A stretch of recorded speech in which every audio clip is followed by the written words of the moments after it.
I've been in Delhi since 2007. I moved here actually to join my husband. Sa nakaraang 10 taon, nagtatrabaho ako sa isang organisasyon na ang pangalan ay Observer Research Foundation. Ang mga researchers namin ay gumagawa ng research papers, nag-aaral tungkol sa mga issues na kinakaharap ng India. International relations, development issues, sustainable development goals, at ang aking trabaho ay Director of Publications. Ibig sabihin ako ang nagmamanage ng mga proseso, ng mga protocol, kung paano kami magpapublish ng articles simula sa pag-submit ng researcher ng article nila, tapos ipapadala yun sa review, sa mga experts, tapos i-edit at ipapublish. So, ang ORF ay, palagay ko, hindi naman exaggeration na sabihin na ito yung pinaka-premyado na think tank dito sa India dahil recognized kami sa buong bansa. Actually, yung ORF ay kami rin ang nag-oorganisa nitong tinatawag na Raisina Dialogue. Ang Raisina Dialogue ay ang pinakamalaking multi-sectoral platform kung saan pumupunta kada taon ang mga iba-ibang policymakers mula sa napakaraming bansa para mag-usap, magkaroon ng mga sessions tungkol sa mga issues na kinakaharap ng buong mundo. Ako po si Zenaida Rizaldo, basically from Batangas, but settled in Parañaque. I've been in India for the past 25.5 years, since 1999, as an OFW. Basically, graduate ako ng Garments Technology. So, it's really my line of study. Then, inaya ako nung kaibigan ko, apply tayo, there's an opening in India. Ang first job ko is in Bangalore, in Karnataka. That's why even I don't know Bangalore that time. Ano yung Bangalore? Saan ba yun? It was the most difficult time of our team kasi 3 kami. Pero with God's grace, with the help of asawa ng HR namin, nalagpasan namin yon, i-guide kami. Kasi one more thing is, mababait talaga ang tao dito. Kahit yung magtanong ka lang kung saan ka pupunta, pwede nga sasamahan ka. Tsaka iba ang trato nila if you're a foreign worker here. Kasi usually ang tinatanggap lang naman nila dito is nasa senior post. Kasi dito ngayon is meron silang criteria na the certain amount of sweldo, kailangan pasok ka doon. Hindi ka makakakuha ng working visa.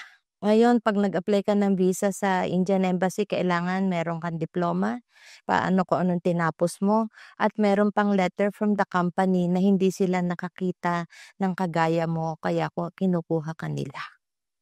Very strict sila, ang daming requirements. So, ang nature ng work ko ngayon is different. I started as a technician, then promoted as a technical manager. So, as a technical manager, ang role ko is from product development. Talaga kami, nagpo-produce. Like Tommy, Uniqlo, Target, Nordstrom's, big brands, you name it, we are doing it. Ako po si Fatima Sharma from Cotabato City. I'm a graduate BSN, Bachelor of Science in Nursing in Notre Dame University. So in Kuwait, I work as an operating room nurse where I met my husband who is a general surgeon. So I came here in 1999. So when I came to India, syempre culture shock, di ba? Expected na yon. And then, syempre mabait yung pamilya ng asawa ko. Mahal na mahal ako ng mother-in-law ko. Kasi before I got married to my husband, parang ni-research na nila kung sino ako, yung family ko, yung ganun. Kasi parang iba rin sila eh. Yung asawa ko is belong to Brahmin family. Yung Brahmin is yan yung mga caste, di ba, caste system. So nasa upper caste siya. So kailangan nila yun. So syempre intermarriage, ibang lahi, So okay naman. Hindi ako nahirapan, sa totoo lang. Madali ako naka-adjust. Siguro kasi nurse ako eh. So, at saka yung pakikitungo nila sa akin, yung mother-in-law ko, saka yung sister-in-law ko who lives in the farmhouse. So, iba yung pakikitungo nila sa akin. Yung parang in-embrace nila ako as member of the family. So, hindi ako nahirapan unlike other Filipinos here or married to Indian na marami silang ina-adjust para sa buhay nila. Kasi hindi sila agad-agad maka-adapt. Na karamihan sa Pilipino dito na married to Indian is mga na-meet yung asawa sa Middle East. So, isa ako dun sa nabiktima. Ako, halimbawa nakikita ko sa social media, natatawa na lang ako talaga minsan kasi napakarami pa rin na stereotypes. Sa parehong side. So, may stereotypes ang Indians tungkol sa mga Pilipino at may stereotype din ng mga Pilipino tungkol sa Indians.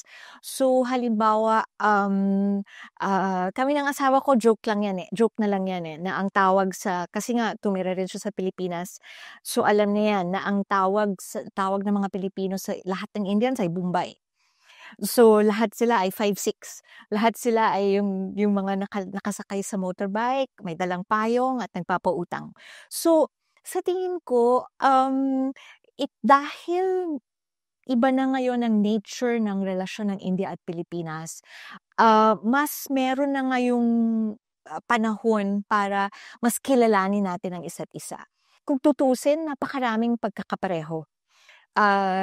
Dahil unang-una na pareho tayong Asians. Pareho tayong tinatawag na Global South countries. Ang dami nating pagkakapareho na sa tingin ko, kung kikilalanin natin ang isa't isa, hanggang ngayon, ang daming bagay tungkol sa kultura natin na actually pareho. Siyempre maraming pagkakaiba.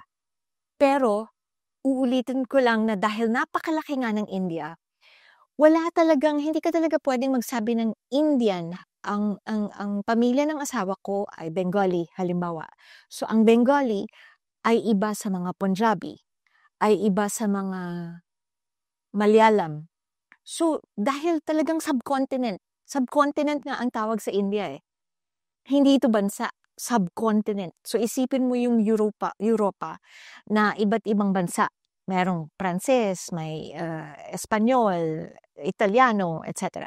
So, ang India ay subcontinent din. So, ako tingin ko talaga sa personal na level, yun ang hiling ko na sana matutunan ng mga tao, ng mga kababayan, halimbawa, na walang stereotype.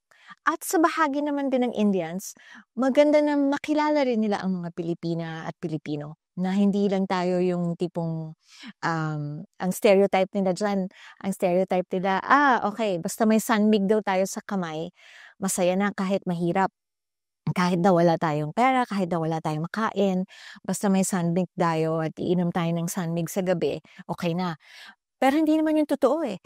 Hindi yan totoo. Meron tayong mga pangarap para sa pamilya natin, meron tayong mga pangarap para sa mga anak natin.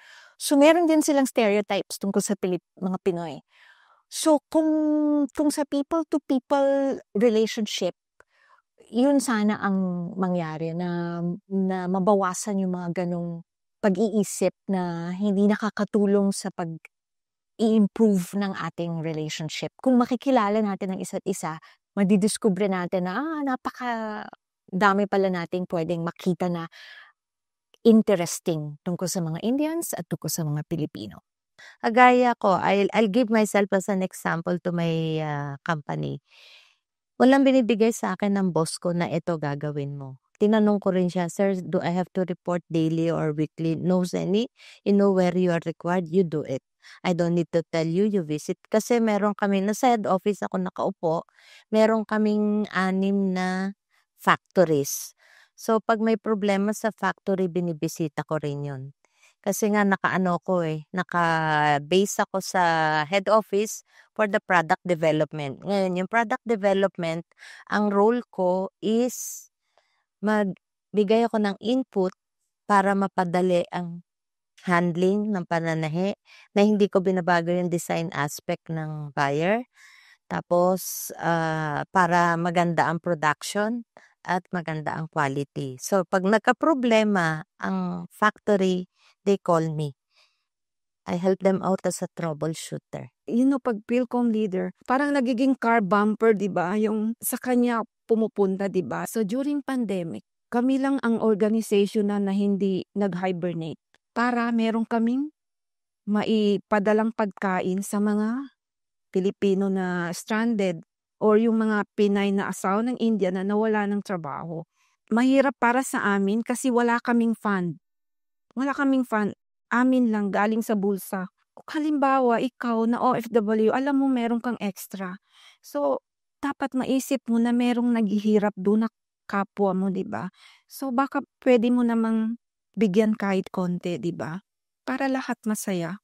So, dapat lahat talaga magkaisa. Lahat tayo dapat nagkakaisa, nagtutulungan. I'm proud being an OFW in India, successfully working for 25 years na nakatulong syempre yung pagpapa-remit natin sa sa Pilipinas at saka syempre yung nabigyan ko ng magandang buhay ang pamilya ko. At the same time, na-share ko ang knowledge ko sa mga tao dito. Yun ang proud ako kasi hinayaan ako ng amo ko. Sabi niya, you know what to do. So, sabi nga nila, buti hindi ako madamot mag-share. Anin ko naman, itatago ko yan. At least, na-share ko sa kanila. It's up to them if they will keep it or they will forget it. Para sa akin, ang bagong Pilipino ay isang Pilipino na nakakakilala unang-una na sa sarili niyang lakas. Ano ang pwede mong maibigay hindi lang sa iyong pamilya, kundi sa iyong bayan bilang isang Pilipino? Palagi ko napakaraming taon na ang lumipas na kinakailangan natin isipin ang pamilya natin unang-una na dahil nga sa kahirapan.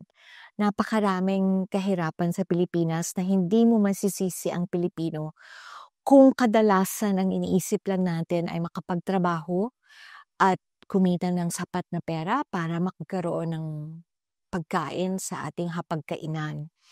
Pero siguro sa tulong ng gobyerno, kung pwede natin simulan isipin kung ang mas malaking bagay sa labas ng ating pamilya, na anong pwede natin gawin para mapabuti natin ang ating lipunan.